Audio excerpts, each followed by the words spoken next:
विचार करा, एक खूप मोठा आंतरराष्ट्रीय करार आहे, करोडोंची डील, सगळं काही पणाला लागलंय. आणि मग सगळ्यात शेवटची सगळ्यात महत्वाची सूचना एका व्हॉइस नोटने पाठवली जाते. Send the ships. पण दुसऱ्या बाजूला जो एजंट होता त्याने काय ऐकलं माहितीये का? Send the sheep. Ships, sheep. आवाजातला इतकासा फरक आणि केवढी मोठी चूक. मित्रांनो, हीच आहे फॉनिक्सची ताकद. नमस्कार मित्रांनो, मराठी वर्गामध्ये आपल्या सगळ्यांचं मनापासून स्वागत आहे. तर आज आपण इंग्रजीचा अगदी पाया म्हणजे फाउंडेशन पक्क करणार आहोत. टॉपिक आहे अल्फाबेट अँड साऊंड्स, म्हणजेच अक्षरं आणि त्यांचे ध्वनी. आता हा टॉपिक महाटेट परीक्षेसाठी इतका महत्त्वाचा काय आहे? कारण यावर आधारित प्रश्न फक्त ग्रामरमध्येच नाही तर लँग्वेज पेडॉगॉजी सेक्शनमध्ये सुद्धा हमखास येतात. त्यामुळे यावर आपली पकड असणं खूप गरजेचं आहे. बरं, तर सगळ्यात आधी एक गोष्ट अगदी स्पष्ट करूया. लेटर म्हणजे अक्षर आणि साऊंड म्हणजे ध्वनी, या दोन पूर्णपणे वेगळ्या गोष्टी आहेत. बघा हां, ए हे काय आहे? एक अक्षर. पण जेव्हा आपण ॲपल म्हणतो तेव्हा त्याचा आवाज येतो ॲ, आणि तेच जेव्हा आपण केक म्हणतो तेव्हा आवाज येतो ए. पाहिलं? अक्षर एकच, पण त्याचे आवाज मात्र वेगवेगळे आहेत. आणि हेच आवाज आपण अशा विशेष चिन्हांमध्ये दाखवतो जेणेकरून उच्चार अचूक कळावा. हा जो फरक आहे ना, तोच महाटेट परीक्षेसाठी खूप महत्त्वाचा आहे.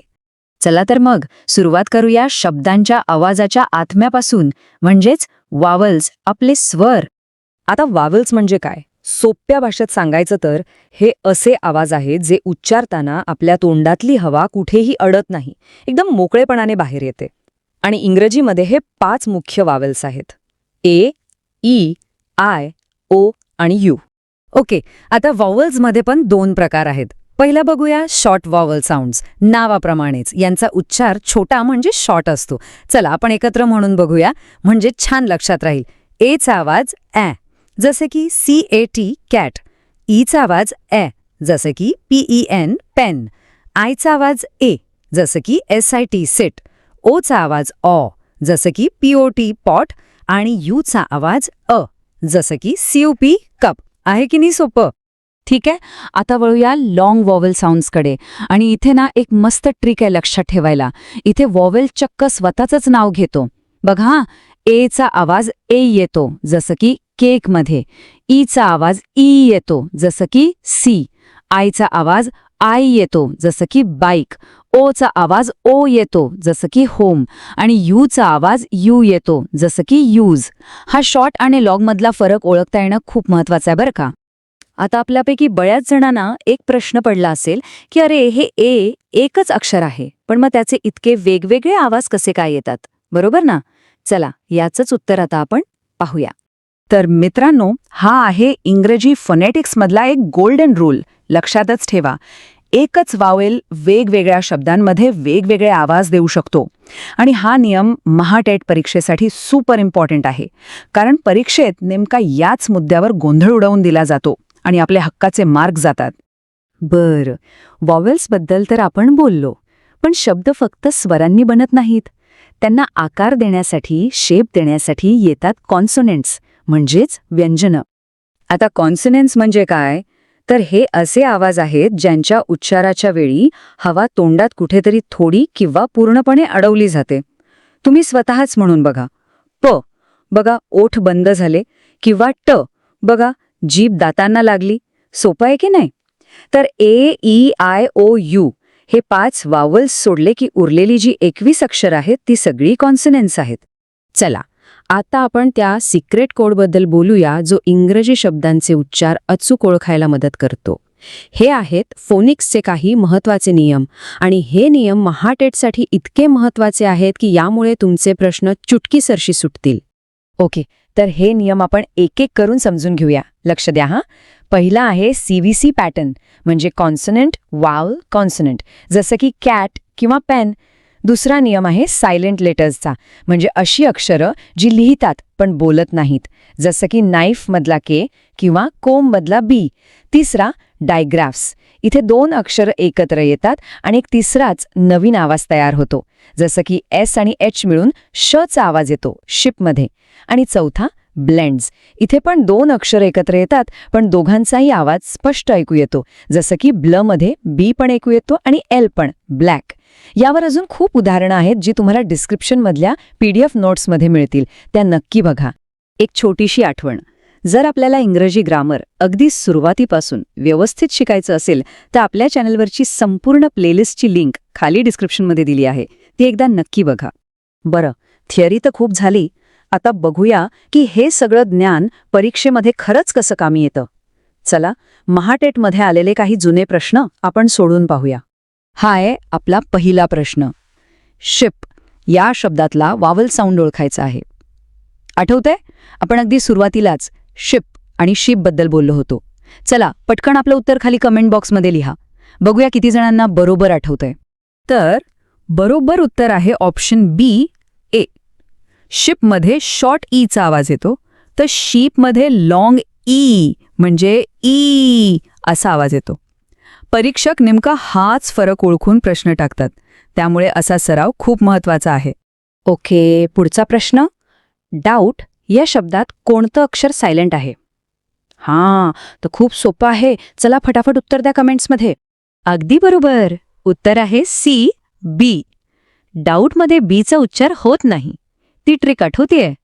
MB आणि BT हे पॅटर्न लक्षात ठेवा. कोंब, डाऊट यातला बी बहुतेक वेळा सायलेंट असतो. चला, तर मग आज आपण जे काही शिकलो त्याची एकदा पटकन उजळणी करूया आणि परीक्षेसाठी एक पक्की स्ट्रॅटेजी बनवूया. Okay, quick revision. Vowels AEIOU मोकळा आवाज, कॉन्सनंट्स बाकीची 21 अक्षरं हवा अडवून येणारा आवाज, डायग्राफ्स 2 अक्षरं 1 नवीन आवाज जसं श, ब्लेंड्स 2 अक्षरं दोघांचाही आवाज जसं ब्ल. झालं, इतकं सोपं आहे. आणि ही आहे आपली महाटेटसाठीची खास स्ट्रॅटेजी. सगळ्यात पहिलं शॉर्ट आणि लाँग वॉवल साऊंड्सवर फोकस करा. दुसरं, कॉमन सायलेंट लेटर्स पाठच करून टाका. तिसरं, शिप सारख्या शब्दांचा भरपूर सराव करा. आणि चौथं आणि सगळ्यात महत्त्वाचं, रोज ह्या टॉपिकवरचे किमान 10 प्रश्न सोडवा. एक गोष्ट लक्षात ठेवा, हा इंग्रजीचा पाया आहे. एकदा हा पाया पक्का झाला ना की पुढचा प्रवास खूप सोपा होतो. जर आपल्याला आजचं हे विश्लेषण आवडलं असेल आणि उपयोगी वाटलं असेल तर या प्रयत्नांना लाईक करून पाठिंबा नक्की द्या. इतरांसोबत शेअर करा आणि मराठी वर्गला सबस्क्राईब करायला विसरू नका. आपल्या सगळ्या नोट्स आणि अपडेट्ससाठी व्हॉट्सॲप आणि टेलिग्राम चॅनल जॉईन करा. त्याची लिंक खाली डिस्क्रिप्शनमध्ये आहे. पुढील व्हिडिओमध्ये आपण असाच एक महत्त्वाचा टॉपिक शिकणार आहोत. धन्यवाद. जरा कल्पना करा, एक निर्जन रेल्वे स्टेशन, रात्रीची वेळ आणि अचानक तुमच्या मोबाईलवर एक मेसेज येतो. त्यात फक्त काही शब्द आहेत, पण ते वाचून तुमच्या काळजाचा ठोका चुकतो.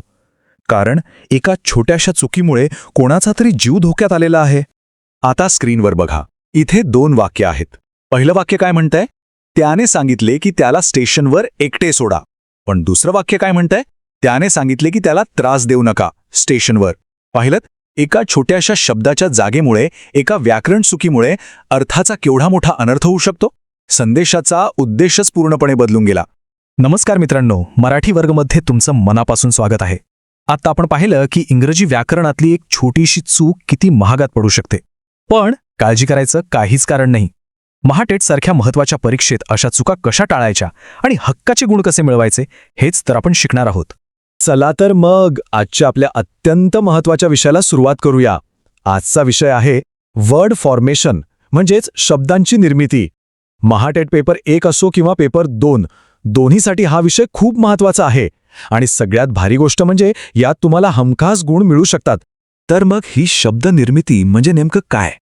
अगदी सोप्या भाषेत सांगायचं झालं तर वेगवेगळी अक्षरे एकत्र जोडून त्यातून एक अर्थपूर्ण शब्द तयार करणे. इंग्रजीमध्ये सांगायचं तर combining letters to form meaningful words. ही इंग्रजी भाषा शिकण्याची खरं तर पहिली आणि सगळ्यात महत्त्वाची पायरी आहे. बघा, प्रत्येक भाषेची एक रचना असते. याची सुरुवात होते अक्षरांपासून, म्हणजेच लेटर्सपासून. जसं की सी, ए, टी ही झाली वेगवेगळी अक्षरे. जेव्हा ही अक्षरं एकत्र येतात तेव्हा तयार होतो कॅट हा एक शब्द. आणि मग हा शब्द वापरून द कॅट इज स्लीपिंग असं एक पूर्ण वाक्य तयार होतं. म्हणजे लेटर्सपासून सेंटेन्सेसपर्यंतचा हा जो प्रवास आहे ना, तो समजून घेणं खूप महत्त्वाचं आहे. आता आपण बघूया की शब्द बनवण्याचे मुख्य प्रकार नेमके कोणते आहेत. आणि हेच तेच प्रकार आहेत ज्यांच्यावर महाटेट परीक्षेत वारंवार प्रश्न विचारले जातात. एकदा का हे प्रकार समजले की प्रश्न सोडवणं अगदी सोपं होऊन जाणार आहे. शब्दनिर्मितीचे मुख्यत्वे 2 प्रकार आहेत. पहिला आहे फोनेटिक म्हणजे ध्वनी आधारित. आता इथे अनेकांच्या मनात एक प्रश्न आला असेल की सर KNOW मध्ये केचा उच्चार का होत नाही. अगदी बरोबर प्रश्न आहे. इंग्रजीमध्ये काही शब्द सायलेंट असतात, ती लिहिली जातात पण त्यांचा उच्चार होत नाही. दुसरा प्रकार आहे मॉर्फोलॉजिकल म्हणजे रचनेवर आधारित. यात काय होतं तर एका मूळ शब्दाला काहीतरी जोडून एक नवीनच शब्द तयार होतो. उदाहरणार्थ अनहॅपी. आता हे मॉर्फोलॉजिकल फॉर्मेशन आहे ना, ते जर आपण सविस्तरपणे पाहू. यात 2 महत्त्वाच्या गोष्टी येतात, प्रिफिक्स आणि सफिक्स. प्रिफिक्स म्हणजे उपसर्ग जो मूळ शब्दाच्या आधी लागतो. जसं की हॅपी या शब्दाच्या आधी अन लागला आणि अनहॅपी हा शब्द तयार झाला ज्याचा अर्थ आहे आनंदी नाही. आणि सफिक्स म्हणजे प्रत्यय जो शब्दाच्या नंतर लागतो. जसं प्ले या शब्दानंतर ER लागला आणि प्लेअर हा शब्द तयार झाला म्हणजे खेळणारा. पाहिलं, या छोट्याशा बदलामुळे शब्दाचा अर्थ पूर्णपणे बदलतो. चला, तुमच्यासाठी एक छोटासा प्रश्न. लीगल या शब्दाला एक योग्य प्रिफिक्स जोडून नवीन शब्द बनवता येईल का? जरा विचार करा आणि आपलं उत्तर पटकन खाली कमेंट बॉक्समध्ये लिहा. बघूया बरं कोणाकोणाचं उत्तर बरोबर येतंय. या विषयावर अजून प्रॅक्टिस हवी आहे असं वाटतंय का? अजिबात काळजी करू नका. आपल्या संपूर्ण इंग्लिश ग्रामर प्लेलिस्टची लिंक खाली डिस्क्रिप्शनमध्ये दिलेली आहे, ती नक्की तपासा. ठीक आहे, आता नियम तर आपल्याला समजले. पण फक्त नियम समजून भागत नाही. परीक्षेत येणारे प्रश्न कमीत कमी वेळेत आणि 100% अचूकतेने कसे सोडवायचे हे शिकणं सर्वात जास्त महत्त्वाचं आहे. चला, आता त्यासाठी काही खास स्ट्रॅटेजी पाहूया. परीक्षेच्या गडबडीत काही सामान्य चुका आपल्याकडून हमखास होतात. कोणत्या? तर कोंभमधल्या बी सारख्या सायलेंट लेटर्सकडे आपण दुर्लक्ष करतो, किंवा जंबल्ड शब्दांमध्ये वॉवेल्स कुठे ठेवायचे हेच कळत नाही. कधीकधी मूळ शब्दाचा अर्थच माहिती नसतो आणि आपण पर्यायांची तपासणी न करताच अंदाजे उत्तर देऊन टाकतो. ह्या चुका आपल्याला टाळायच्या आहेत. आणि ही एक प्रो ट्रिक कायम लक्षात ठेवा. जेव्हा तुम्हाला परीक्षेत अक्षरे उलटी-सुलटी दिलेली असतील म्हणजे जंबल्ड वर्ड्स, तेव्हा सगळ्यात आधी काय करायचं तर त्या शब्दांमधले वॉवल्स म्हणजे AEIOU शोधायचे. यामुळे तुम्हाला शब्दाची रचना तयार करायला खूप मदत होते आणि उत्तर अक्षरशः सेकंदात सापडतं. चला, आत्तापर्यंत आपण जे काही शिकलो ते प्रत्यक्ष वापरून पाहण्याची वेळ आलेली आहे. आता आपण महाटेटच्या मागील काही वर्षांतील प्रश्न सोडवून बघणार आहोत. तुमची तयारी किती झाली आहे हे तपासायची हीच खरी वेळ आहे. पहिला प्रश्न तुमच्या स्क्रीनवर आहे. या 4 शब्दांपैकी कोणत्या शब्दाचा वॉवल पॅटर्न म्हणजे स्वराचा पॅटर्न वेगळा आहे? ऑप्शन आहेत कॅट, बॅट, मॅट आणि पेन. थोडा वेळ घ्या, विचार करा. आणि याचं बरोबर उत्तर आहे ऑप्शन डी, पेन. असं का? कारण कॅट, बॅट आणि मॅट या तिन्ही शब्दांमध्ये ए या स्वराचा वापर झालाय. ॲ असा उच्चार होतो, पण पेन या शब्दात ई हा स्वर आहे म्हणजे ए असा उच्चार. त्यामुळे तो या गटात बसत नाही. पुढचा प्रश्न आहे जंबल्ड लेटर्सचा. अक्षर आहेत READHT. ही अक्षरे योग्य क्रमाने लावून एक अर्थपूर्ण शब्द तयार करायचा आहे. आठवतंय का, आपण आत्ताच एक जबरदस्त ट्रिक शिकलो होतो, ती इथे नक्की वापरा. याचं बरोबर उत्तर आहे थ्रेड. इथे जर तुम्ही सगळ्यात आधी वॉवेल्स म्हणजे ई आणि ए ओळखले असते तर बाकीची अक्षरे त्यांच्या आजूबाजूला लावून योग्य शब्द शोधणं कितीतरी सोपं झालं असतं. बघा, आपली ट्रिक इथे किती कामाला आली. आणि हा आहे तिसरा प्रश्न. लीगल या शब्दाचा विरुद्धार्थी शब्द बनवण्यासाठी यापैकी कोणता प्रिफिक्स वापराल? अनलीगल, इल्लीगल, इलीगल की डिसलीगल? नीट विचार करून उत्तर द्या. याचं अचूक उत्तर आहे ऑप्शन सी, इल्लीगल. इंग्रजी व्याकरणातला हा एक खूप महत्त्वाचा नियम आहे. जे शब्द एल या अक्षराने सुरू होतात त्यांचा विरुद्धार्थी शब्द बनवण्यासाठी सामान्यतः IL हाच प्रिफिक्स वापरला जातो, जसं की लॉजिकलचं इलॉजिकल. आजच्या या महत्त्वाच्या विषयाच्या PDF नोट्स आणि भरपूर सरावासाठी एक क्विज होईयेगा. दोन्हींची लिंक खाली डिस्क्रिप्शनमध्ये दिलेली आहे. हा व्हिडिओ संपल्यावर लगेच डाउनलोड करा आणि आपला सराव सुरू ठेवा. चला तर, जाता जाता आपण आजच्या विश्लेषणातील सर्वात महत्त्वाच्या मुद्द्यांची एक जलद उजळणी करूया, जेणेकरून हे सर्व तुमच्या कायम लक्षात राहील आणि परीक्षेत नक्कीच उपयोगी पडेल. तर आज आपण काय काय शिकलो? नंबर 1, शब्दनिर्मिती म्हणजे अक्षरे जोडून अर्थपूर्ण शब्द बनवणे. नंबर 2, प्रिफिक्स आणि सफिक्सवर प्रभुत्व मिळवा, कारण हे तुमचे हक्काचे मार्क्स आहेत. नंबर 3, जंबल्ड शब्दांसाठी नेहमी वॉवेल्सपासून सुरुवात करा. उत्तर लवकर सापडेल. आणि सगळ्यात महत्त्वाचं, नंबर 4, वेग वाढवण्यासाठी रोज मागील वर्षांच्या प्रश्नपत्रिका सोडवा. लक्षात ठेवा, सातत्यपूर्ण सराव हेच यशाचं खरं गमक आहे. जर हा व्हिडिओ तुम्हाला आवडला असेल आणि उपयोगी वाटला असेल तर त्याला एक लाईक नक्की करा आणि टेटची तयारी करणाऱ्या तुमच्या सर्व मित्रांसोबत शेअर करा. आणि हो, मराठी वर्गला सबस्क्राईब करायला अजिबात विसरू नका. नवीन अपडेट्ससाठी आमचे व्हॉट्सॲप आणि टेलिग्राम ग्रुप्स नक्की जॉईन करा. लिंक डिस्क्रिप्शनमध्ये आहे. पुढील व्हिडिओमध्ये आपण पुढचा महत्त्वाचा टॉपिक शिकणार आहोत. धन्यवाद. समजा परीक्षेच्या पेपरमध्ये एक वाक्य आलं, shoot the man on the hill with a telescope. आता हे वाचायला किती साधं सरळ वाक्य वाटतं नाही का? पण थांबा, या एका वाक्यामुळे ना मोठा गोंधळ होऊ शकतो आणि आपल्या हक्काचे मार्क्स जाऊ शकतात. कसं काय? चला बघूया. आता प्रश्न हा आहे की तो टेलिस्कोप नक्की आहे कोणाकडे? गोळी झाडणाऱ्या व्यक्तीकडे की त्या टेकडीवर उभ्या असलेल्या माणसाकडे? पाहिलंत, एका छोट्याशा गोष्टीमुळे वाक्याचा अख्खा अर्थच बदलून जातो. आणि म्हणूनच मित्रांनो, आजचा आपला जो विषय आहे ना, तो इतका महत्त्वाचा आहे. नमस्कार मित्रांनो, मराठी वर्गमध्ये सगळ्यांचं मनापासून स्वागत आहे. आज आपण इंग्रजी ग्रामरमधला एक असा टॉपिक शिकणार आहोत जो अगदी पाया आहे. तो म्हणजे पार्ट्स ऑफ स्पीच. मराठीत आपण म्हणतो शब्दांचे प्रकार. आणि हो, महाटेटच्या पेपर 1 आणि पेपर 2 दोन्हीमध्ये यावर हमखास प्रश्न विचारले जातात. त्यामुळे हा टॉपिक पक्का करणं आपल्यासाठी खूप गरजेचं आहे. चला तर मग अजिबात वेळ न घालवता सुरुवात करूया. आजच्या या पूर्ण सेशनमध्ये आपण काय काय बघणार आहोत त्याची एक छोटीशी रूपरेषा पाहू. सगळ्यात आधी आपण ग्रामरचा पाया मजबूत करणार आहोत. मग शब्दांचे जे 8 बिल्डिंग ब्लॉक्स आहेत ते उदाहरणांसहित समजून घेऊ. त्यानंतर आपण थेट महाटेटच्या ॲडव्हान्स लेवलवर जाऊ. मग जरा जुने प्रश्न सोडून प्रॅक्टिस करू आणि शेवटी एक जबरदस्त सक्सेस प्लॅन तयार करू. तयार आहात? तर सुरू करूया आपल्या पहिल्या सेक्शनपासून, व्याकरणाचा पाया.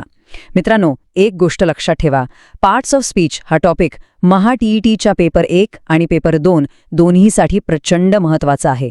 यावर प्रश्न येणारच. आणि हे असे मार्क आहेत जे आपण थोडंसं लक्ष दिलं तर सहज मिळवू शकतो. बरं, मग हे पार्ट्स ऑफ स्पीच म्हणजे नेमकं काय? अगदी सोप्या भाषेत सांगायचं झालं तर हे म्हणजे एका टीममधल्या खेळाडूंसारखं आहे. प्रत्येक खेळाडूचे काम ठरलेलं असतं, बरोबर? तसंच वाक्यातल्या प्रत्येक शब्दाला त्याच्या कामानुसार म्हणजे त्याच्या फंक्शननुसार एक नाव दिलेले आहे. आणि इंग्रजीमध्ये असे एकूण 8 खेळाडू म्हणजेच 8 प्रकार आहेत. चला मग एका एका खेळाडूची ओळख करून घेऊया उदाहरणांसहित. ओके, तर आता येतोय आपला main section. Section 2, the 8 building blocks. इथे आपण हे 8ही प्रकार एकदम सोप्या भाषेत भरपूर उदाहरणांसहित समजून घेणार आहोत. चला सुरू करूया. सगळ्यात पहिला आणि महत्त्वाचा प्रकार आहे नाऊन, म्हणजेच नाम. म्हणजे काय? तर कोणत्याही व्यक्ती, जागा, वस्तू किंवा अगदी कल्पनेच्या नावाला नाऊन म्हणतात. आता इथे बऱ्याच जणांना एक प्रश्न पडतो की सर, हे ॲब्स्ट्रॅक्ट नाऊन म्हणजे भाववाचक नाम कसं ओळखायचं? तर ऐका, खूप सोपं आहे. ज्या गोष्टींना आपण डोळ्यांनी पाहू शकत नाही, फक्त अनुभवू शकतो, त्यांनाच ॲब्स्ट्रॅक्ट नाऊन म्हणतात. जसं या उदाहरणात दिलंय ऑनेस्टी म्हणजे प्रामाणिकपणा. आपण प्रामाणिकपणा पाहू शकतो का? नाही, पण अनुभवू शकतो. आता दुसरा प्रकार, प्रोनाऊन म्हणजेच सर्वनाम. हे अगदी सोपं आहे. नामाच्या जागी जो शब्द येतो तो म्हणजे प्रोनाऊन. जसं की अली इज माय फ्रेंड. या वाक्यात अली हे नाऊन आहे, पण पुढच्या वाक्यात आपण परत अली न म्हणता ही इज ऑनेस्ट म्हणतो. इथे ही हे अलीसाठी वापरलंय म्हणून ते झालं प्रोनाऊन. चला आता पुढच्या 2 प्रकारांकडे वळूया. तिसरा प्रकार आहे वर्ब, क्रियापद. म्हणजे वाक्यातली कोणतीही क्रिया किंवा अवस्था दाखवणारा शब्द. जसं की पळणे, खाणे, असणे. उदाहरणात बघा, ही कॅन स्विम. इथे कॅन हे एक मॉडेल वर्ब आहे आणि यावर परीक्षेत हमखास प्रश्न येतो, त्यामुळे हे महत्त्वाचं आहे. आणि चौथा प्रकार आहे ॲडजेक्टिव्ह, म्हणजे विशेषण. हे नामाबद्दल काहीतरी विशेष माहिती देतं. जसं की शी इज अ ब्युटिफुल गर्ल. इथे गर्ल कशी आहे? तर ब्युटिफुल, म्हणून ब्युटिफुल हे झालं ॲडजेक्टिव्ह. चला आतापर्यंत जे शिकलो त्यावर एक छोटासा प्रश्न. स्क्रीनवर एक वाक्य आहे, द आर्मी वॉज ब्रेव्ह. ह्यात ॲडजेक्टिव्ह कोणता आहे हे पटकन ओळखून कमेंट बॉक्समध्ये टाका. बघूया कोणाचं उत्तर बरोबर येतंय. ओके, तर पुढचा प्रकार आहे ॲडवर्ब म्हणजेच क्रियाविशेषण. हे काय करतं तर क्रियापदाबद्दल, विशेषणाबद्दल किंवा दुसऱ्या क्रियाविशेषणाबद्दल जास्त माहिती देतं. आणि हो, एक छोटासा शॉर्टकट लक्षात ठेवा, बऱ्याच ॲडवर्बच्या शेवटी ly लागलेलं असतं, जसं क्विकली, स्लोली. पुढे आहे प्रेपोजिशन म्हणजे शब्दयोगी अव्यय. हे वाक्यातल्या शब्दांमधलं नातं दाखवतं, जसं की इन, ऑन, ॲट. आणि एक गोष्ट लक्षात ठेवा, परीक्षेमध्ये एरर डिटेक्शनचे जे प्रश्न येतात ना, त्यात प्रेपोजिशन्सवर हमखास प्रश्न असतो. आता पुढे जाण्याआधी एक छोटीशी पण खूप महत्त्वाची गोष्ट. जर आपल्याला या टॉपिकच्या सगळ्या नोट्स PDF-मध्ये हव्या असतील किंवा यावर आधारित एक प्रॅक्टिस क्विज सोडवायची असेल, तर खाली डिस्क्रिप्शनमध्ये एक लिंक दिलेली आहे, ती नक्की चेक करा. आणि हो, तिथेच आपल्या संपूर्ण इंग्लिश ग्रामरच्या प्लेलिस्टची लिंकसुद्धा आहे. हा सेशन झाल्यावर ती नक्की बघा. चला, आता आपण आपल्या 8 प्रकारांच्या यादीतल्या शेवटच्या 2 प्रकारांवर आलो आहोत. 7वा आहे कंजंक्शन म्हणजेच उभयान्वयी अव्यय. याचं काम एकदम सोपं आहे. 2 शब्द किंवा 2 वाक्य जोडणं, जसे की अँड, बट, सो. आणि शेवटचा 8वा प्रकार म्हणजे इंटरजेक्शन, उद्गारवाचक शब्द. आपल्या मनातल्या अचानक आलेल्या भावना व्यक्त करण्यासाठी हे शब्द वापरले जातात, जसं की वाव, ओ, अलास. बरं, आतापर्यंत आपण बेसिक गोष्टी शिकलो, पण आता आपण तिसऱ्या सेक्शनमध्ये प्रवेश करत आहोत, महाटेट ॲडव्हान्स लेव्हल. मित्रांनो, बेसिक तर सगळ्यांनाच माहिती असतं, पण खरी स्पर्धा इथेच सुरू होते. इथेच आपण इतरांपेक्षा पुढे जाऊ शकतो आणि जास्त मार्क मिळवू शकतो. चला तर मग बघूया. आता स्क्रीनवर बघा, इथे खूप इंटरेस्टिंग गोष्ट आहे जिथे परीक्षेत हमखास गोंधळ होतो. शब्द एकच आहे, फास्ट, पण त्याची भूमिका वाक्यात वेगळी आहे. पहिलं वाक्य बघा, ही रन्स फास्ट. प्रश्न विचारा, तो कसा धावतो? उत्तर येतं फास्ट. इथे फास्ट हा शब्द रन्स या क्रियापदाबद्दल माहिती देतोय, म्हणून इथे तो आहे ॲडवर्ब. आता दुसरं वाक्य बघा, he is a fast runner. इथे रनर हे एक नाउन आहे. तो कसा रनर आहे? तर फास्ट रनर. इथे फास्ट हा शब्द रनर या नामाबद्दल माहिती देतोय, म्हणून इथे तो बनला ॲडजेक्टिव्ह. पाहिलंत, शब्द तोच, पण काम वेगळं. परीक्षेमध्ये असेच प्रश्न येतात, त्यामुळे शब्दाचं काम काय आहे हे ओळखणं खूप महत्वाचं आहे.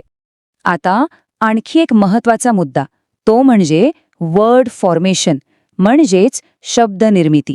बघा, एकाच मूळ शब्दापासून आपण कसे वेगवेगळे पार्ट्स ऑफ स्पीच तयार करू शकतो. जसं की ब्युटी हा शब्द आहे नाउन, त्याला थोडं बदललं की ब्युटिफुल हे ॲडजेक्टिव्ह तयार होतं, आणि त्यालाच ly लावलं की ब्युटिफुली हे ॲडवर्ब तयार होतं. यावर आधारित प्रश्नसुद्धा परीक्षेमध्ये हमखास विचारले जातात. चला, आता थिअरी खूप झाली, आता वेळ आहे प्रॅक्टिसची. आपण आलो आहोत आपल्या 4थ्या सेक्शनमध्ये, क्रॅक द एक्झाम. इथे आपण मागच्या वर्षीच्या प्रश्नपत्रिकांमधले काही प्रश्न सोडवून बघणार आहोत. आणि पुन्हा एकदा आठवण करून देतो, ही संपूर्ण सिरीज खास महाटेटच्या पेपर 1 आणि 2च्या तयारीसाठीच बनवण्यात आली आहे. चला, पहिला प्रश्न आपल्या स्क्रीनवर आहे. वाक्य आहे, ही स्पोक लाऊडली. या वाक्यात लाऊडली या शब्दाचा पार्ट ऑफ स्पीच काय आहे? आपले ऑप्शन्स आहेत A adjective, B noun, C adverb की डी वर्ब. विचार करा आणि आपलं उत्तर पटकन कमेंट्समध्ये लिहा. मी थोडा वेळ थांबतोय. ओके, तर याचं बरोबर उत्तर आहे ऑप्शन सी ॲडवर्ब. ज्यांनी सी उत्तर दिलंय त्यांचं अभिनंदन. आता हे ॲडवर्ब का आहे? कारण लाऊडली हा शब्द स्पोक या क्रियापदाबद्दल सांगतोय. तो कसा बोलला? तर लाऊडली. आणि आपला शॉर्टकट आठवला का? शब्दाच्या शेवटी ली पण आहे. चला, आता पुढचा प्रश्न. हा प्रश्न प्रेपोजिशनवर आहे आणि खूप फसवा आहे. बरेच जण इथे चुकतात. वाक्य आहे, शी इज सिनियर डॅश मी. रिकाम्या जागी काय येईल? दॅन, टू, फ्रॉम की ऑफ? नीट विचार करून उत्तर द्या. याचं अचूक उत्तर आहे ऑप्शन बी, टू. आणि हा एक खूप महत्वाचा नियम आहे जो सगळ्यांनी लक्षात ठेवायचा आहे. Senior, junior, Superior, inferior, prefer यांसारख्या शब्दांनंतर तुलना करताना कधीही दॅन वापरायचा नाही. त्यांच्यासोबत नेहमी टू हेच प्रेपोजिशन येतं. हा नियम पाठच करून ठेवा, कारण महाटेटमध्ये ही चूक खूप जण करतात. चला तर, आता आपण ह्या सेशनच्या शेवटच्या आणि सगळ्यात महत्त्वाच्या भागाकडे आलो आहोत. सेक्शन 5, आपला सक्सेस प्लॅन. आतापर्यंत जे काही शिकलो त्याची एक फास्ट रिव्हिजन करू आणि परीक्षेसाठी एक फायनल स्ट्रॅटेजी बनवू. चला तर एक क्विक रिव्हिजन होऊन जाऊ दे. स्क्रीनवर जो टेबल दिसतोय त्यात आपण शिकलेले सर्व 8 पार्ट्स ऑफ स्पीच, त्यांचा उपयोग आणि एक सोपं उदाहरण दिलेलं आहे. नाऊन म्हणजे नाव, प्रोनाऊन म्हणजे नावाऐवजी येणारा शब्द, असं करत करत इंटरजेक्शनपर्यंत. हवं तर याचा एक स्क्रीनशॉट काढून ठेवा किंवा आमच्या नोट्समधनं नंतर आरामात वाचा. पण हे 8 प्रकार आणि त्यांचं काम लक्षात ठेवणं खूप गरजेचं आहे. आणि शेवटी ही आहे आपल्या महाटेटमधल्या यशाची गुरुकिल्ली. आपल्याला सर्वात जास्त फोकस करायचा आहे एरर डिटेक्शन आणि फिल इन द ब्लँक सारख्या प्रश्नांवर. रोजच्या रोज मागच्या वर्षीच्या प्रश्नांचा सराव करायचाच आहे. आणि एक छोटीशी टिप, शिकलेले नियम वापरून स्वतःची छोटी छोटी वाक्य बनवून बघा. त्याने नियम डोक्यात पक्के बसतात. एक गोष्ट कायम लक्षात ठेवा मित्रांनो, स्ट्रॉंग बेसिक्स अधिक रेग्युलर प्रॅक्टिस म्हणजेच सक्सेस. तर आजचा हा आपला पार्ट्स ऑफ स्पीचवरचा सविस्तर आढावा कसा वाटला हे आम्हाला कमेंट करून नक्की सांगा. जर आपल्याला यातून काहीतरी नवीन शिकायला मिळालं असेल तर याला एक लाईक नक्की करा, आपल्या सगळ्या मित्रमैत्रिणींसोबत शेअर करा आणि हो, मराठी वर्गला सबस्क्राईब करायला अजिबात विसरू नका. अधिक अपडेट्स आणि नोट्ससाठी डिस्क्रिप्शनमधल्या लिंकवर क्लिक करून आमचे व्हॉट्सअप आणि टेलिग्राम चॅनल लगेच जॉईन करा. पुढच्या भागात आपण आणखी एक महत्त्वाचा टॉपिक शिकणार आहोत. तोपर्यंत धन्यवाद. नमस्कार डिटेक्टिव्स, मराठी वर्गमध्ये तुम्हा सगळ्यांचं खूप खूप स्वागत आहे. आज आपण एकत्र मिळून एका मोठ्या मिशनवर निघालो आहोत. महाटेट परीक्षेसाठी इंग्लिश ग्रामरमधलं एक अत्यंत महत्त्वाचं रहस्य आज आपण ते उलगडणार आहोत. जरा कल्पना करा, एक शांत खोली, सगळीकडे एक गूढ भयान शांतता पसरलेली आहे. आणि त्याच खोलीतून एक खूप मौल्यवान, एक अनमोल हिरा अचानक गायब झालाय. आता आपल्या सगळ्यांच्या हातात फक्त आणि फक्त एकच सुगावा आहे, एक वाक्य. हो, तुम्ही बरोबर ऐकलं.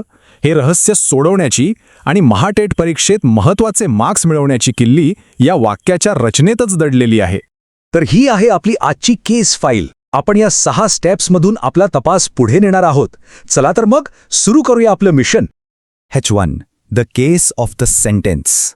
तर डिटेक्टिव्स, कोणताही तपास अगदी बेसिक मूलभूत पुराव्यापासूनच सुरू होतो, नाही का?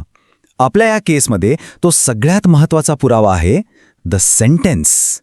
अच्छा, तर मग हे सेंटेन्स म्हणजे नक्की काय असतं?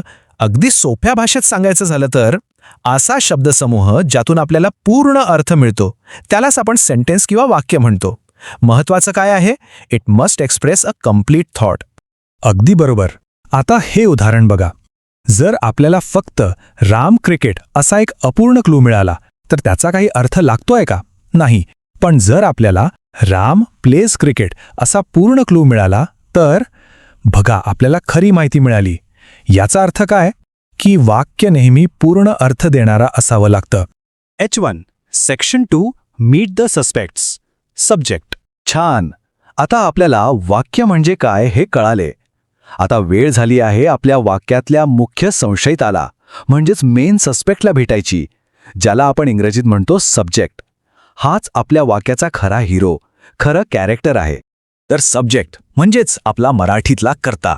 म्हणजे वाक्यात ज्या व्यक्तीबद्दल किंवा ज्या गोष्टीबद्दल काहीतरी सांगितलं जाते ना, त्याला सब्जेक्ट म्हणतात. So simple. आणि हो, या सब्जेक्टला शोधायची एक एकदम सोपी डिटेक्टिव्ह ट्रिक आहे. काय करायचं? वाक्यातल्या क्रियापदाला म्हणजे वर्बला हू, कोण किंवा व्हॉट, काय या शब्दांनी प्रश्न विचारायचा. जे उत्तर मिळेल ना, तोच आपला सब्जेक्ट. बघा, हू प्लेज क्रिकेट, उत्तर काय आलं? राम. सापडला. राम हाच आपला सब्जेक्ट आहे. आता बघा, या सब्जेक्टचे सुद्धा काही वेगवेगळे प्रकार आहेत. पहिला, सिम्पल सब्जेक्ट. यात फक्त एकच मुख्य शब्द असतो, जसा आपल्या उदाहरणात राम. दुसरा, कम्प्लीट सब्जेक्ट. यात सब्जेक्टबद्दल थोडी जास्त माहिती दिलेली असते, जसं की the boy with a red shirt. आणि तिसरा आहे कंपाऊंड सब्जेक्ट. यात अँड वापरून 2 किंवा त्यापेक्षा जास्त सब्जेक्ट्स जोडलेले असतात. उदाहरणार्थ राम अँड श्याम. चला डिटेक्टिव्स, आता तुमची पाळी. तुमच्यासाठी एक छोटासा प्रश्न आहे. The tall dog is barking या वाक्यामध्ये कम्प्लीट सब्जेक्ट कोणता आहे? जरा विचार करा आणि आपलं उत्तर पटापट खाली कमेंट्समध्ये लिहून टाका. Section 3 the action predicate. Okay, तर आपण सब्जेक्टला तर शोधून काढलं, पण आपल्या या संशयिताने नक्की केलं काय किंवा त्याच्याबद्दल नेमकं काय सांगितलंय ही सगळी माहिती आपल्याला मिळतो वाक्याच्या दुसऱ्या भागातून, ज्याला म्हणतात प्रेडिकेट. प्रेडिकेट म्हणजे आपल्या मराठीतलं विधेय. सब्जेक्टबद्दल जी काही माहिती, म्हणजे तो काय करतो, तो कसा आहे, हे सगळं जे वाक्यात सांगितलेलं असतं ना, ते सगळं प्रेडिकेटमध्ये येतं. अगदी सोप्या शब्दात सांगायचं तर सब्जेक्टला बाजूला काढा आणि वाक्यात जे काही उरलं तो सगळा भाग म्हणजे प्रेडिकेट. एकदम सोपं आहे. बघा, आपलं तेच उदाहरण घेऊया. Ram pledge cricket. यात राम कोण आहे? सब्जेक्ट. मग उरलेलं काय? Pledge cricket. हा झाला आपला predicate. It tells us what the subject is doing. इतकं साधं आहे. अच्छा डिटेक्टिव्स, एक छोटीशी पण महत्वाची गोष्ट. जसं आपण हे ग्रामरचं रहस्य उलगडतोय तसंच महाटेटसाठी पेडागॉजीसारखे इतर विषय सुद्धा खूप महत्वाचे आहेत. ते समजून घेण्यासाठी आमची एक खास प्लेलिस्ट आहे, ती नक्की बघा. त्याची लिंक आम्ही खाली डिस्क्रिप्शनमध्ये दिलेली आहे. H1 section 4 exam traps and tricks. Okay detectives, आतापर्यंत सगळं सोपं वाटत होतं बरोबर, पण खरी मजा तर आता आहे. महाटेट परीक्षेत तुमची खरी कसोटी बघण्यासाठी काही अवघड, काही फसवी वाक्य दिली जातात. चला तर मग हे एक्झाम ट्रॅप्स कसे ओळखायचे आणि त्यातून सुखरूप बाहेर कसं पडायचं ते शिकूया. हे 4 प्रकार खूप म्हणजे खूपच महत्वाचे आहेत. एकदम लक्ष देऊ नये का. पहिला, इम्पेरेटिव्ह सेंटेन्स म्हणजे आज्ञार्थी वाक्य, जसे की क्लोज द डोअर. आता इथे सब्जेक्ट कुठे दिसतोय का? नाही, पण तो लपलेला असतो, तो असतो यू. दुसरा प्रकार इंटरोगेटिव्ह म्हणजे प्रश्नार्थक वाक्य. Are you ready? इथे सब्जेक्ट आहे यू. तिसरा, जो खूप फसवा आहे, देअरने सुरू होणारी वाक्य. There is a book. इथे चुकूनही देअरला सब्जेक्ट म्हणायचं नाही, खरा सब्जेक्ट आहे अ बुक. आणि चौथा, जेरेंट सब्जेक्ट म्हणजे जेव्हा वर्ब प्लस ING वाला शब्द सब्जेक्टचं काम करतो, जसं की रनिंग इज फन. इथे रनिंग हा सब्जेक्ट आहे. आणि हा एक सगळ्यात मोठा सापळा, सब्जेक्ट वर्ब ॲग्रीमेंट. एरर डिटेक्शनच्या प्रश्नांमध्ये हा हमखास विचारला जातो. नेहमी लक्षात ठेवा, सब्जेक्ट जसा असेल तसाच वर्ब बदलतो. दे सोबत कधीच इज येत नाही, आर येतं. दे आर प्लेइंग हे बरोबर वाक्य आहे. H5 crack the previous cases. चला, आत्तापर्यंत आपण जे काही ज्ञान मिळवलंय ते प्रत्यक्षात वापरण्याची वेळ आली आहे. आपण थेट महाटेटच्या मागच्या वर्षांच्या प्रश्नपत्रिकांमधले काही प्रश्न सोडवून बघणार आहोत. रेडी? हा, बघा पहिला प्रश्न. Running in the park is my favourite hobby. या वाक्यातला सब्जेक्ट ओळखायचा आहे. हवं तर व्हिडिओ पॉज करा आणि शांतपणे विचार करा. तर याचं बरोबर उत्तर आहे रनिंग इन द पार्क. आठवतंय का, आपण नुकताच एक्झाम ट्रॅप्समध्ये जिरंट सब्जेक्टबद्दल बोललो होतो. इथे रनिंग इन द पार्क हा संपूर्ण फ्रेज वाक्याचा सब्जेक्ट म्हणून काम करतोय. प्रश्न विचारून बघा, what is my favourite hobby? उत्तर मिळालं running in the park. Great. चला पुढचा प्रश्न. PYQ2 please bring me a glass of water. यातला सब्जेक्ट ओळखा बघू. हां, हे आहे एक इम्पेरेटिव्ह म्हणजे आज्ञार्थी वाक्य. आणि आपण काय शिकलो? अशा वाक्यांमध्ये सब्जेक्ट नेहमी यू असतो, जो लपलेला असतो. म्हणून याचं उत्तर आहे यू. परफेक्ट. आता PYQ3 where are the boys going. यातला सब्जेक्ट कोणता आहे? हे आहे प्रश्नार्थक वाक्य. प्रश्न विचारा, हु आर गोईंग? उत्तर मिळतं द बॉयज. म्हणून द बॉयज हा झाला आपला सब्जेक्ट. मस्त. आता एक जरा ट्रिकी प्रश्न. PYQ4 दे वर 3 men इन द कार. यात सब्जेक्ट काय आहे? इथेच बरेच जण फसतात. देअरला सब्जेक्ट समजतात, पण नाही. खरा सब्जेक्ट आहे 3 men. वाक्याचा खरा अर्थ 3 men वर इन द कार असा आहे. एक्झॅक्टली. आणि आता शेवटचा प्रश्न.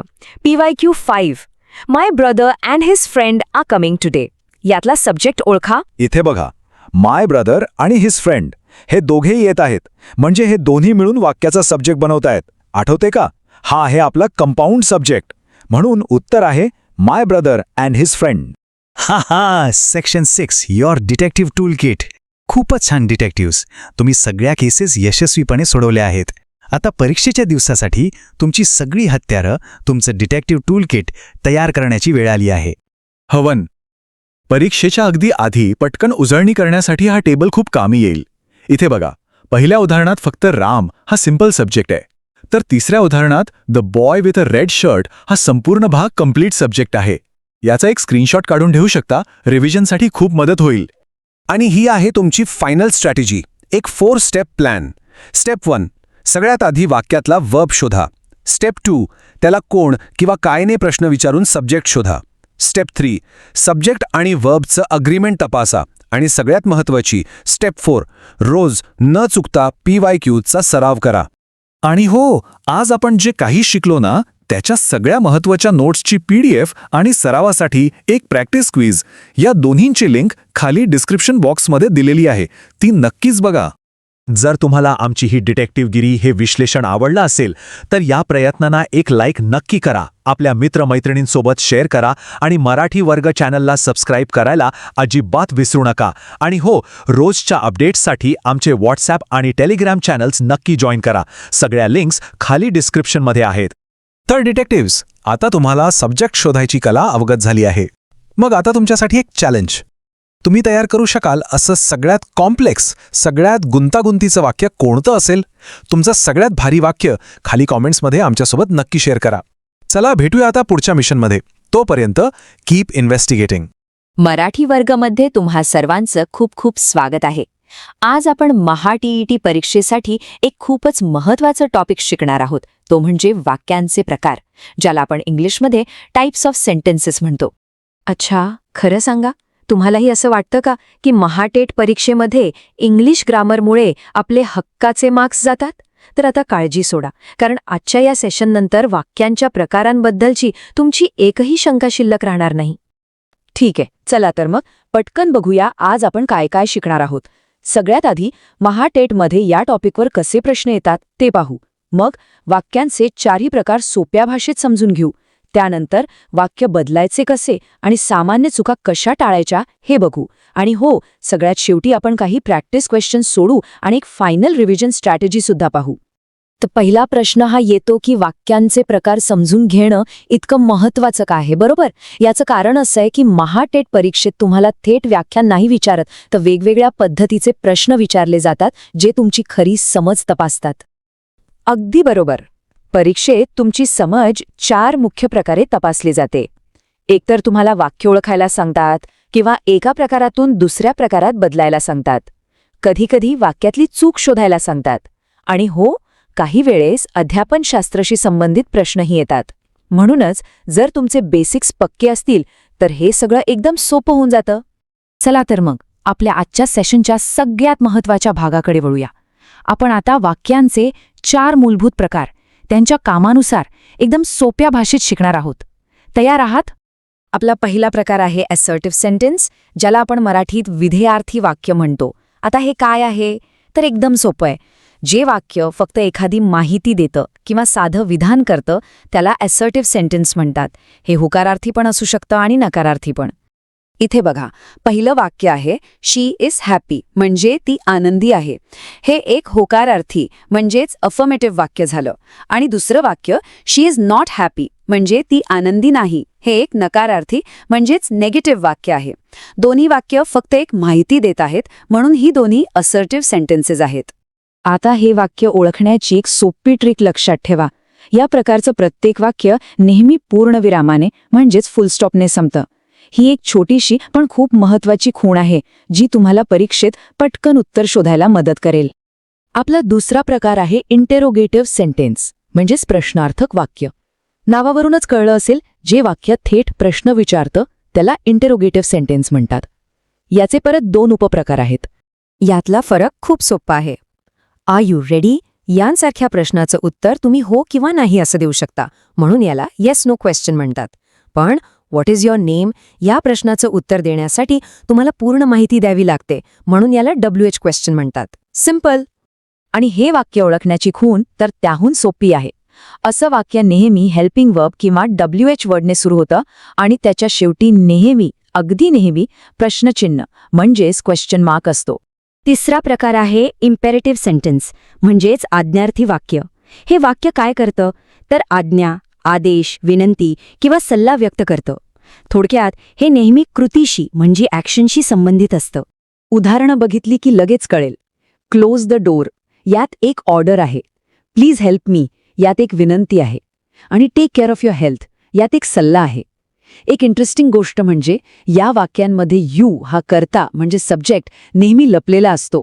आपण म्हणतो दार बंद कर, पण त्याचा अर्थ असतो तू दार बंद कर.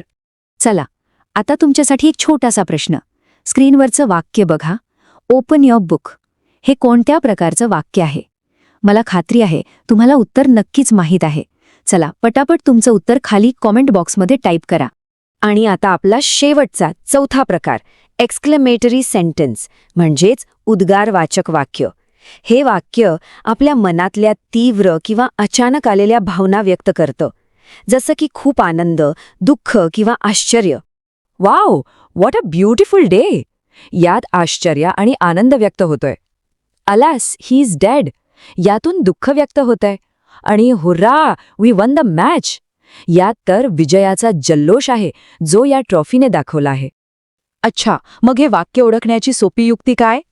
तर हे वाक्य बऱ्याचदा व्हॉट, हाव, वाव, अलास अशा शब्दांनी सुरू होतं. आणि सगळ्यात महत्त्वाचं, त्याच्या शेवटी नेहमी उद्गारवाचक चिन्ह म्हणजेच एक्सक्लेमेशन मार्क असतोच असतो. चला, आता आपण जे शिकलो त्याचा वापर कसा करायचा ते पाहूया. कारण फक्त वाक्य ओळखणं पुरेसं नाही. वाक्यांचे रूपांतरण आणि परीक्षेत होणाऱ्या सामान्य चुका समजून घेणं जास्त गुण मिळवण्यासाठी खूप खूप महत्त्वाचं आहे. आता या स्लाइडवर जरा नीट लक्ष द्या. परीक्षेत असाच प्रश्न येतो. तुम्हाला एक असर्टिव्ह वाक्य दिलं जातं, जसं की शी इज हॅपी, आणि त्याचं इंटरोगेटिव्हमध्ये रूपांतर करायला सांगितलं जातं, जे होतं इज शी हॅपी. त्याचप्रमाणे व्हॉट अ ब्युटिफुल फ्लावर या एक्सक्लेमेटरी वाक्याचं असर्टिव्हमध्ये रूपांतर कसं होतं हेही इथे दाखवलं आहे. हा बदल लक्षात ठेवणं खूप महत्त्वाचं आहे. आणि हा आहे परीक्षेमधला एक कॉमन ट्रॅप. बरेच जण बोलताना वाय यू आर लेट असं विचारतात, जे व्याकरणाच्या दृष्टीने चुकीचं आहे. योग्य वाक्यरचना आहे वाय आर यू लेट. लक्षात ठेवा, WH शब्दानंतर हेल्पिंग वर्ब येतो आणि मग सब्जेक्ट येतो. ही चूक आता परत कधीच करायची नाही. एक छोटीशी पण महत्त्वाची सूचना. आज आपण वाक्यांचा प्रकार शिकत आहोत, पण इंग्लिश ग्रामरच्या इतरही महत्त्वाच्या टॉपिकसाठी आमची संपूर्ण प्लेलिस्ट नक्की चेक करा. त्याची लिंक मी तुमच्यासाठी खाली डिस्क्रिप्शनमध्ये दिलेली आहे. चला, आत्तापर्यंत आपण जे काही शिकलो ते तपासून पाहण्याची वेळ आली आहे. आता आपण गेल्या काही वर्षांच्या परीक्षांमध्ये विचारल्या गेलेल्या प्रश्नांचा सराव करणार आहोत. So are you ready? पहिला प्रश्न तुमच्या स्क्रीनवर आहे. What a great match it was या वाक्याचा प्रकार ओळखा. तुमचे ऑप्शन्स आहेत असर्टिव्ह, इंटरोगेटिव्ह, एक्सक्लॅमेटरी आणि इम्पेरेटिव्ह. थोडा विचार करा आणि तुम्हाला जे बरोबर उत्तर वाटतं ते कमेंट्समध्ये लगेच सांगा. आणि बरोबर उत्तर आहे सी, एक्सक्लेमेटरी. का? कारण हे वाक्य एक तीव्र भावना व्यक्त करतंय आणि त्याच्या शेवटी उद्गारवाचक चिन्ह आहे. सोपं होतं नाही का? ज्यांनी बरोबर उत्तर दिलं त्यांचं अभिनंदन. पुढचा प्रश्न आहे ट्रान्सफॉर्मेशनवर. वाक्य आहे he is a good student. या वाक्याचं योग्य प्रश्नार्थक रूप कोणतं असेल? तुमचे पर्याय स्क्रीनवर आहेत. विचार करा आणि आपलं उत्तर कमेंटमध्ये कळवा. याचं योग्य उत्तर आहे B, is he a good student. कारण येस नो प्रश्न बनवण्यासाठी हेल्पिंग वर्ब म्हणजेच इज हा कर्ता हीच्या आधी येतो. हा नियम नेहमी लक्षात ठेवा. तिसरा प्रश्न, please bring me a glass of water. हे वाक्य कशाचं उदाहरण आहे? ऑर्डर, ॲडवाइस, रिक्वेस्ट की क्वेश्चन? काय वाटतं? योग्य उत्तर आहे ऑप्शन सी, रिक्वेस्ट. कारण वाक्यात प्लीज हा शब्द वापरला आहे. आणि जेव्हाही वाक्यात प्लीज किंवा काइंडली असे शब्द येतात तेव्हा ती एक नम्र विनंती म्हणजे रिक्वेस्ट असते. चौथा प्रश्न आहे एरर डिटेक्शनचा. या 4 वाक्यांपैकी व्याकरणानुसार योग्य वाक्य कोणतं आहे ते ओळखायचं आहे. इथे बरेच जण चुकतात, त्यामुळे काळजीपूर्वक उत्तर द्या. आणि याचं योग्य उत्तर आहे बी, वेअर आर यू गोईंग. जसं आपण आधीच्या स्लाइडवर पाहिलं होतं, WH प्रश्नांमध्ये हेल्पिंग वर्ब म्हणजे आर हा कर्ता म्हणजे यू च्या आधी येतो. आणि हा आहे आपला शेवटचा सराव प्रश्न. खालीलपैकी ॲसेटिव्ह नेगेटिव्ह वाक्य कोणतं आहे? काळजीपूर्वक पर्याय वाचा आणि अचूक उत्तर निवडा. बरोबर उत्तर आहे option C, they do not play football. का? कारण हे वाक्य एक नकारार्थी विधान करतंय आणि त्याच्या शेवटी पूर्णविराम आहे. ह्या 2 गोष्टींवरून आपण ओळखू शकतो. खूप छान, तुम्ही सर्वांनी खूप चांगला सराव केला. चला तर मग आता आपल्या शेवटच्या सेक्शनकडे वळूया आणि पाहूया की परीक्षेच्या आधी जलद उजळणीसाठी तुम्ही काय करू शकता. क्विक रिव्हिजन टेबल तुमच्यासाठी खूप उपयुक्त ठरेल. चला एकदा पटकन नजर टाकूया. असर्टिव्ह म्हणजे माहिती देणे, शेवटी फुल स्टॉप. इंटरोगेटिव्ह म्हणजे प्रश्न विचारणे, शेवटी क्वेश्चन मार्क. इम्परेटिव्ह म्हणजे आज्ञा किंवा विनंती, जे क्रियापदाने सुरू होते आणि एक्सक्लेमेटरी म्हणजे भावना व्यक्त करणे, शेवटी एक्सक्लेमेशन मार्क. ह्याचा एक स्क्रीनशॉट काढून नक्की ठेवा. तर सर्वात महत्त्वाचा मुद्दा आहे सातत्य. वाक्य ओळखणे आणि त्याचे रूपांतर करण्याचे नियम पक्के करा. रोज किमान 10 वाक्यांचा तरी सराव करा. जुन्या प्रश्नपत्रिका सोडवा. आणि हो, शेवटच्या क्षणी जलद उजळणीसाठी आमच्या PDF नोट्स नक्की डाउनलोड करा. त्याची लिंक डिस्क्रिप्शनमध्ये आहे. जाता जाता तुमच्यासाठी एक शेवटचा प्रश्न. आज आपण जे काही शिकलो त्यापैकी कोणती एक गोष्ट, एक ट्रिक किंवा एक नियम तुम्हाला परीक्षेत सर्वाधिक मदत करेल असं वाटतं? आम्हाला कमेंट करून नक्की सांगा. तुमच्या उत्तराची आम्ही वाट पाहतोय.